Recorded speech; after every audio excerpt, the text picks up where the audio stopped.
परिचय। अजय, आओ एक खेल खेलते हैं। कौन सा खेल विजय? तुम अपने मन में किसी भी संख्या के बारे में सोचो।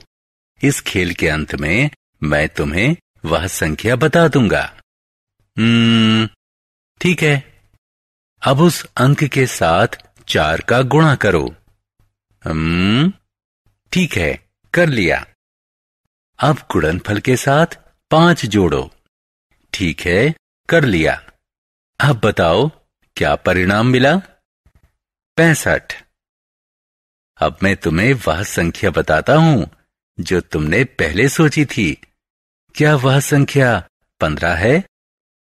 वाह विजय, ये तुमने कैसे जाना? अजय, मैंने सरल समीकरण के उपयोग से ऐसा किया है। मैं भी यह जानना चाहता हूं। आओ मैं तुम्हें सरल समीकरणों के बारे में बताता हूं।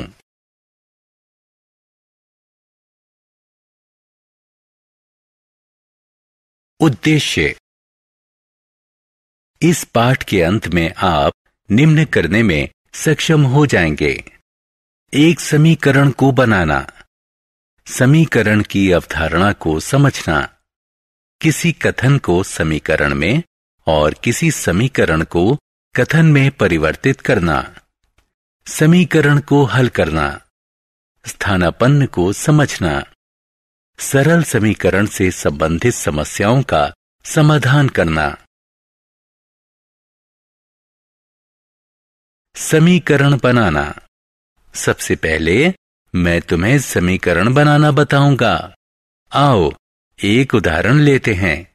मैं तुमसे एक संख्या के बारे में सोचने को कहूंगा। मैंने तुमसे एक संख्या के बारे में सोचने को कहा। मुझे उस संख्या का पता नहीं था।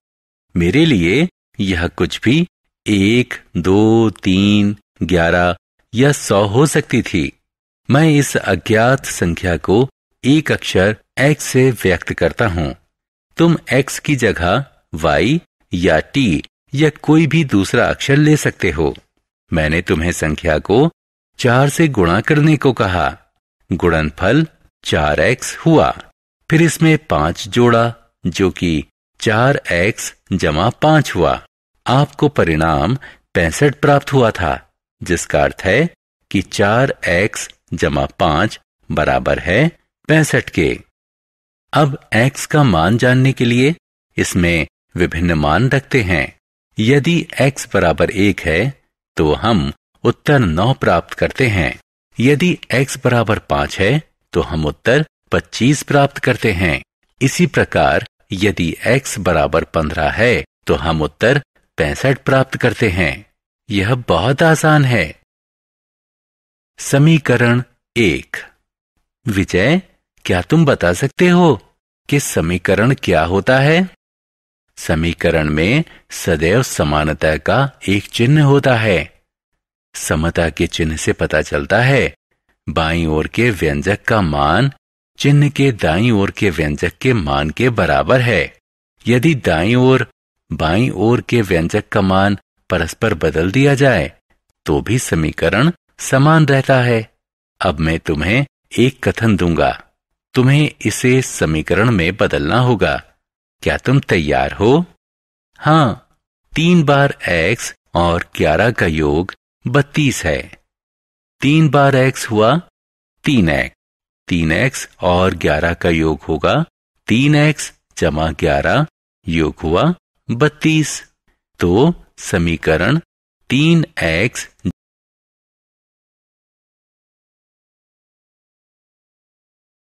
समीकरण 2। हम समीकरण को भी कथन में बदल सकते हैं। क्या तुम कोई उदाहरण दे सकते हो? ठीक है, इस समीकरण को देखो। x घटा 5 बराबर 9। हम इसे इस रूप में लिख सकते हैं। x से 5 निकालने से 9 बचता है और हम लिख सकते हैं 5p बराबर 20। एक संख्या p को 5 से गुणा करने पर 20 प्राप्त होता है। यह सही है। समीकरण को हल करना। हम एक समीकरण कैसे हल करते हैं? एक संतुलित समीकरण अपने दोनों पलड़ों पर बराबर वजन रखे एक तराजू की तरह है। यदि हम दोनों पलड़ों पर समान वजन रखें तो उसकी डंडी क्षैतिज हो जाती है। इसी प्रकार यदि हम एक समान वजन को हटाएं तो भी उसकी डंडी क्षैतिज ही रहती है। ठीक यही बात समीकरण के लिए भी सही है। यदि हम दोनों पक्ष से एक ही संख्या जोड़ें तो समीकरण अप्रभावित रहता है, और अगर हम दोनों पक्षों से एक ही संख्या घटाएं तो भी समीकरण अपरिवर्तित रहता है। यदि हम एक सही संख्या से गुणा या भाग दें तो भी समीकरण अपरिवर्तित रहता है।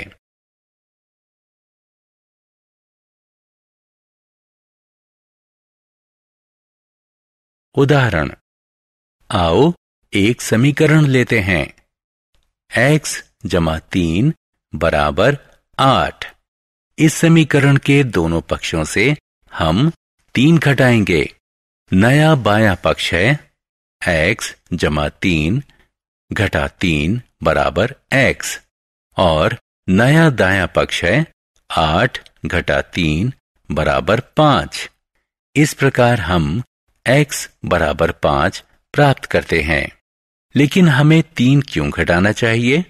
कोई दूसरी संख्या क्यों नहीं? क्योंकि 3 घटाने से दायां पक्ष x के बराबर हो गया। क्या तुम्हें यकीन है कि यह संख्या सही है? हम x की जगह में उत्तर रखकर इसकी जांच कर सकते हैं। यदि दायां पक्ष बाएं पक्ष के बराबर है तो जवाब सही है। हम देख सकते हैं कि यहां बायां पक्ष दाएं पक्ष के बराबर है, इसलिए हमारा जवाब सही है।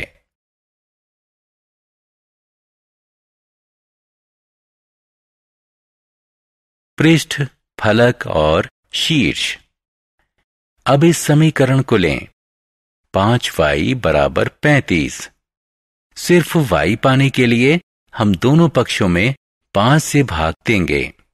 अतः बायां पक्ष y के बराबर है और दायां पक्ष 7 के बराबर है। अतः हमें उत्तर के रूप में 7 प्राप्त हुआ। उदाहरण, अजय, क्या तुम इस समीकरण को हल कर सकते हो? हाँ, बाएं हाथ में p प्राप्त करने के लिए हम दोनों पक्षों में 5 जोड़ देंगे। हम पाते हैं कि 12p बराबर है 30 के। अब 12 से दोनों पक्षों को विभाजित करते हैं। उत्तर मिला p बराबर 5/2। बहुत अच्छा। क्या तुम जानते हो कि हम इन प्रश्नों को स्थानापन्न से भी हल कर सकते हैं? स्थानापन्न क्या है? आओ मैं तुम्हें समझाऊंगा।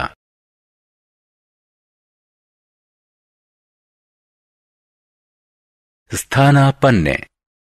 स्थानापन्न का अर्थ है पक्ष बदलना। उदाहरण के लिए इस उदाहरण में हमने 5 का पक्ष बदल दिया है, और जब हम किसी संख्या का स्थानापन्न करते हैं तो धन ऋण में बदल जाता है और ऋण धन में बदल जाता है। और अब 12 को स्थानापन्न करके p 30/12 हो जाता है, जो कि बराबर है।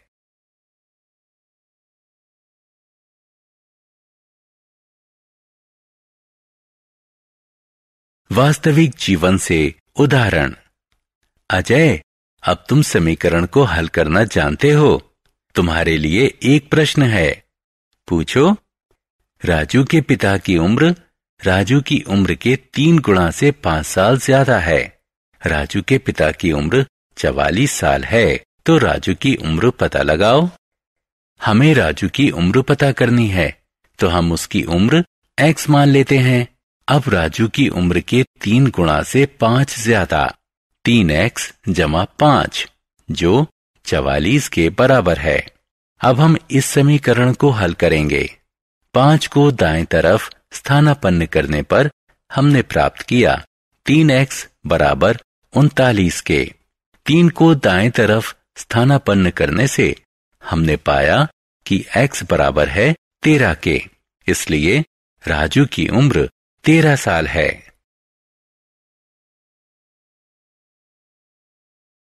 सारांश। आइए हमने जो कुछ सीखा है उसे संक्षेप में दोहराएं। एक समीकरण चर पर एक प्रतिबंध होता है। प्रतिबंध यह है कि दोनों व्यंजकों के मान बराबर होने चाहिए। यदि दाएं पक्ष के व्यंजक और बाएं पक्ष के व्यंजक को परस्पर बदल दिया जाए तो समीकरण समान ही रहता है। संतुलित समीकरण की स्थिति में दोनों पक्षों में एक ही संख्या जोड़ने या दोनों पक्षों से एक ही संख्या घटाना या एक ही संख्या के द्वारा दोनों पक्षों में गुणा करना या एक ही संख्या से दोनों पक्षों को विभाजित करने पर समीकरण का संतुलन अप्रभावित रहता है, यानी बाएं पक्ष का मान दाएं पक्ष के मान के बराबर रहता है। स्थानापन्न का अर्थ है एक पक्ष से दूसरे पक्ष में ले जाना। जब आप एक संख्या को एक पक्ष से दूसरे पक्ष में ले जाते हैं तो उसका चिन्ह बदल जाता है।